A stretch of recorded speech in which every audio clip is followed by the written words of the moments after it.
पहले एक झलक मनिहार मठ के चारों ओर का आप देख लीजिए।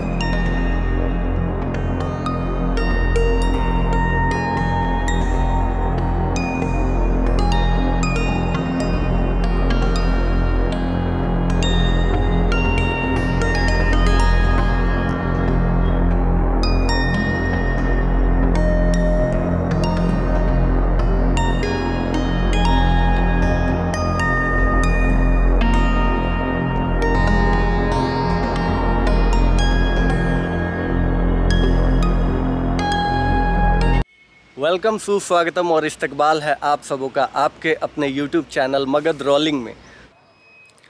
तो आइए जानते हैं मनिहार मठ से जुड़ी सारी ऐतिहासिक घटनाओं को। इसका निर्माण किसने करवाया, क्या उद्देश्य से करवाया, क्यों करवाया और कब करवाया।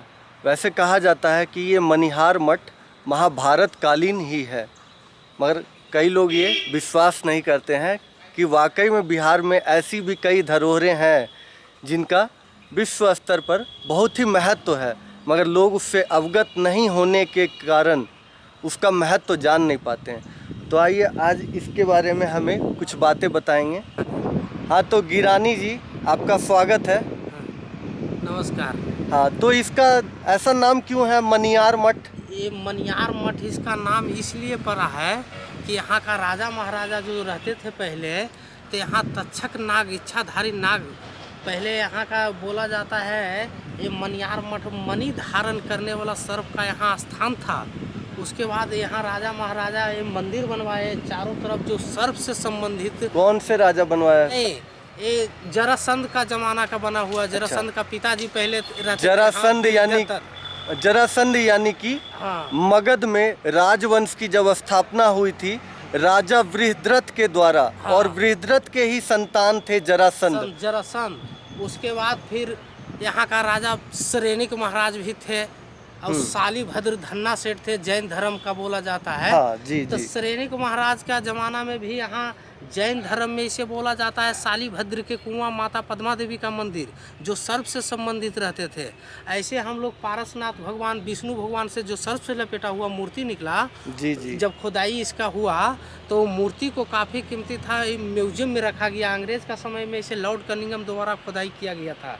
और बाकी जगह जो ये सब देख रहे हैं इधर में 3 ठो जो कुआं है, जो हवन कुंड है, इसमें हाँ, लॉर्ड कनिंघम के बारे में बता दूं, एक बेहद ही प्रसिद्ध आर्कियोलॉजिकल रहे हैं जो इंडिया में कई जगह पे आर्कियोलॉजिकल सर्वे कर चुके हैं। हाँ जी, आगे बताइए। तो आगे इसको जब राजा महाराजा यहाँ से खेमा कबाड़ के पटना पाटलिपुत्र बसाने चल गए थे तो ये सब जंगल झाड़ मिट्टी के नीचे दब गया था। इसे लॉर्ड कनिंघम द्वारा खुदाई करके निकाला गया। तो यहाँ से जो मूर्ति निकला सब सर्प से संबंधित निकला, उसे म्यूजियम में रखा गया।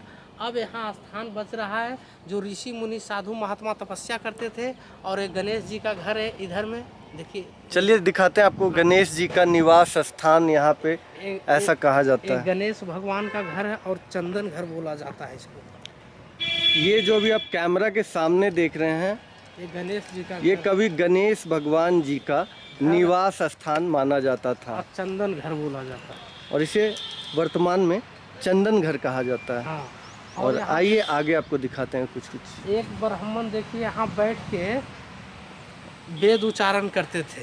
हाँ, यहाँ पे क्या होता था? यहाँ पे ब्राह्मण बैठ के जी वेद उच्चारण करके इसमें सामान डालते थे। जब हवन होता था इसमें ओम जन्मे जय भी हवन हुआ है। जैसे जैसे यहाँ राजा आए हैं मंदिर में अपना अपना प्रोग्रेस करते गए हैं। राजगीर का कई नाम मिलता भी है।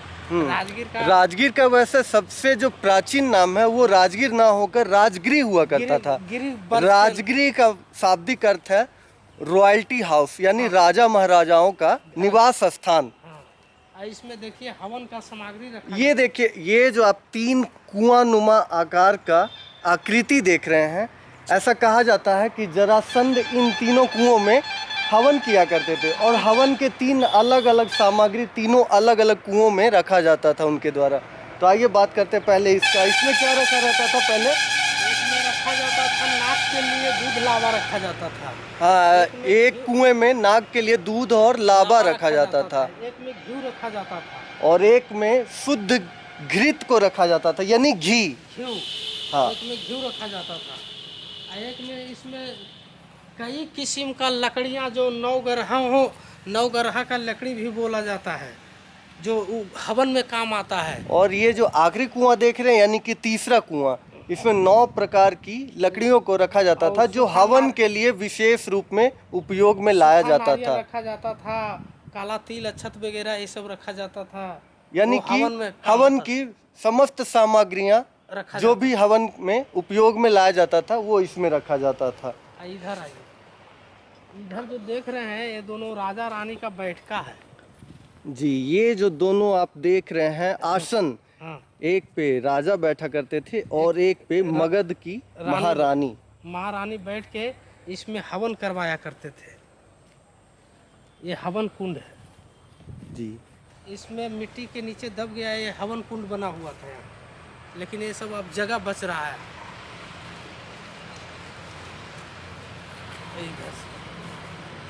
मतलब आप कल्पना भी नहीं कर सकते कि महाभारत युगीन आज भी अवशेष हमारे बिहार में है, और जो कि आज भी बेहद ही खूबसूरत और रोमांचकारी दिखता है।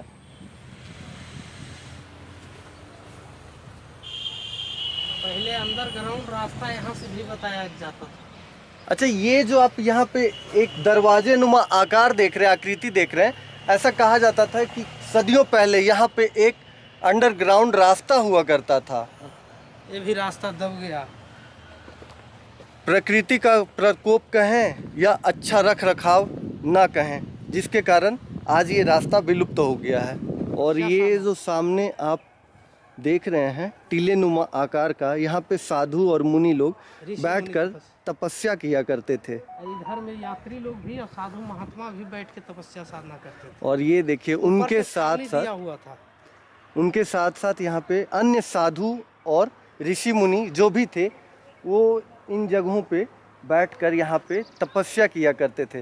जैसा कि आपने कई राजा महाराजाओं के फिल्मों में देखा होगा, या फिर नहीं तो बाहुबली फिल्म देख लें तो तपस्या जो करते थे एक प्रधान ऋषि मुनि, उनके साथ साथ कई ऋषि मुनि और साधु संत तपस्या में लगे रहते थे। इसमें से देखिए मूर्ति निकला था। ये देखिए, ये जो अभी आकृति दिख रही है बहुत ही पुराना अवशेष है। खुदाई के बाद इससे एक मूर्ति निकली थी, और ऐसा कहा जाता था कि वो जो 5 मुख का होते, 5 मुख का, कितना मुख का, 5 मुख का सर्प संबंधित, हाँ 5 मुख का सर्प संबंधी मूर्ति इससे निकली थी। यहाँ देखिए शिवलिंग निकला था, इसमें से शिवलिंग, ये देखिए इससे शिवलिंग निकला था। और ऊपर है ये। वाकई में बेहद ही रोमांचकारी महसूस हुआ यहाँ पे आने के बाद, और वाकई में मेरे कल्पना के तो बिल्कुल परे है कि बिहार में आज भी ऐसे महाभारत युगीन अवशेष बचे हुए हैं।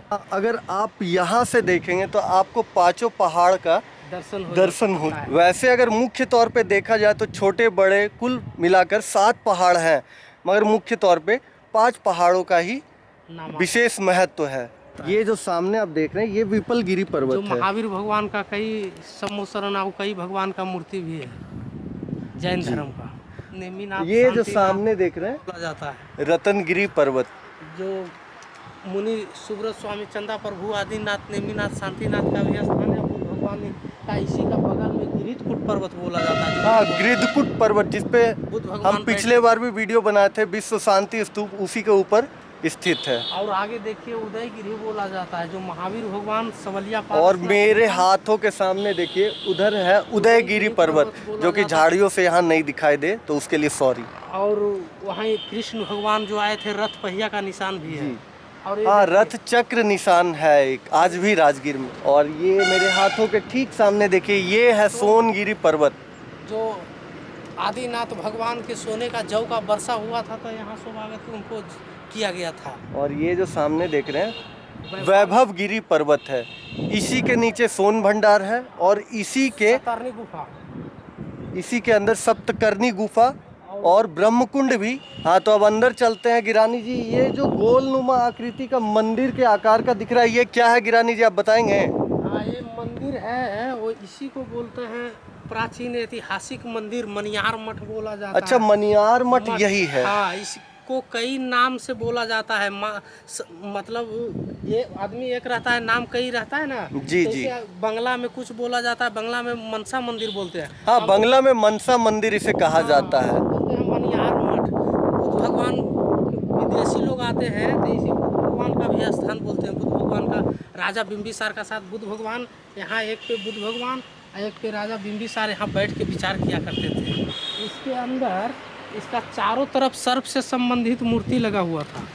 हाँ, तो ये भैया ऐसा बता रहे हैं कि ये जो आकृति चारों बनी तरफ, हुई है, हाँ, इस चारों गुंबद के चारों तरफ कभी मूर्तियां ऊपर नीचे दोनों तरफ, ऊपर से लेके नीचे तक मूर्तियां मूर्ति हुआ करती थी। और जो भी मूर्तियां थी सारे सर्प देवी देवताओं से ही संबंधित हुआ करते थे।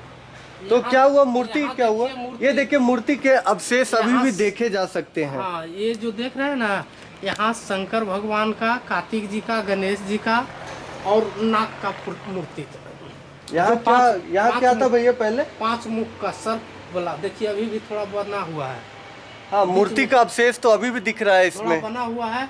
और इसमें 5 सर्प का, जो 5 मुख का रहते हैं ना सर्प का, उनका आकार बना हुआ था। और गणेश जी का और कार्तिक जी का भी बना हुआ था और शंकर जी का। तो ये टूट कैसे गया? टूट गया ये सब जब राजा महाराजा यहाँ से छोड़ के चल गए थे ना पटना, हाँ पाटलिपुत्र। हाँ, जब यहाँ से राजधानी को उदयन के द्वारा स्थानांतरित करके पाटलिपुत्र ले जाया गया था। तो ये सब मिट्टी के जंगल झाड़ से दब गया था, तो फिर बाद में इसे खुदाई करके निकाला गया। अच्छा अच्छा। तो ये मंदिर निकला, तो यहाँ से जो मूर्ति वगैरह निकला म्यूजियम में रखा गया। मिट्टी का बहुमुखी कलश निकला, शिवलिंग निकला। और नीचे ये क्या है, नीचे क्या है भैया?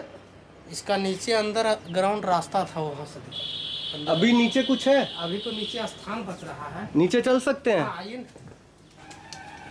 तो आइए चलते हैं मनिहार मठ के नीचे, देखते हैं क्या है नीचे की संरचना।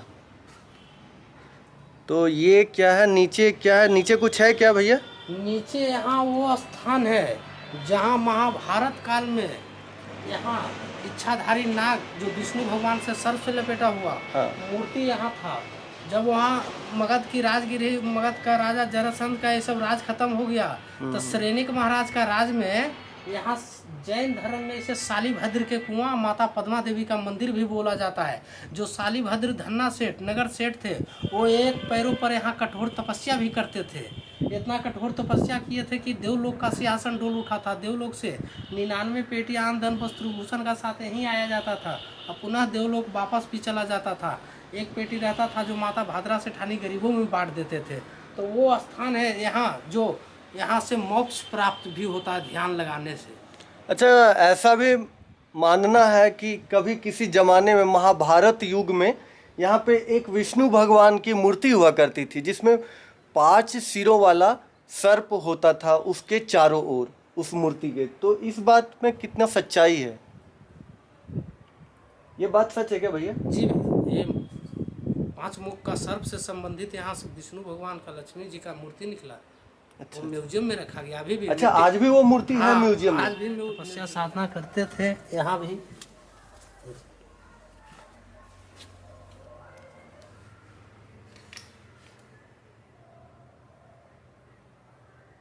ये कितना गहरा है नीचे? ये नीचे यहाँ से है 6-7 फीट, 6 फीट गड्ढा। ये पूरा है 22 फीट ऊपर नीचे तक। काफी गहरा है। चलिए,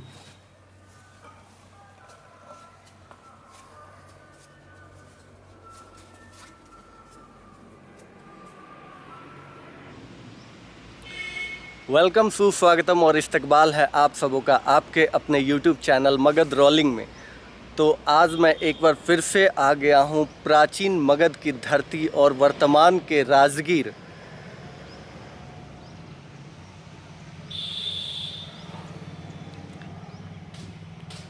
के एक ऐसे ही ऐतिहासिक धरोहर में जिसका नाम है मनिहार मठ।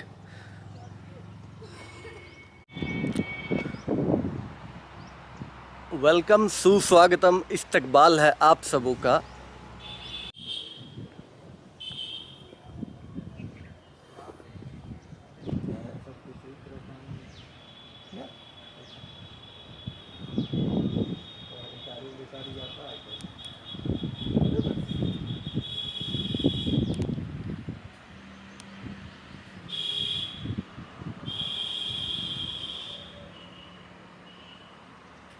इसको बिहेवियर में मानेगा कि एकरा ऐसे इसमें शेड्यूल के विदेश में जो बाहर के लोग टोटल जे कितना माना है उनको किताब में लिखा हुआ है, उनको क्वेश्चन में लिखा हुआ है कि कहाँ कहाँ भगवान डूब गया था। मूर्ति वगैरह नहीं, मूर्ति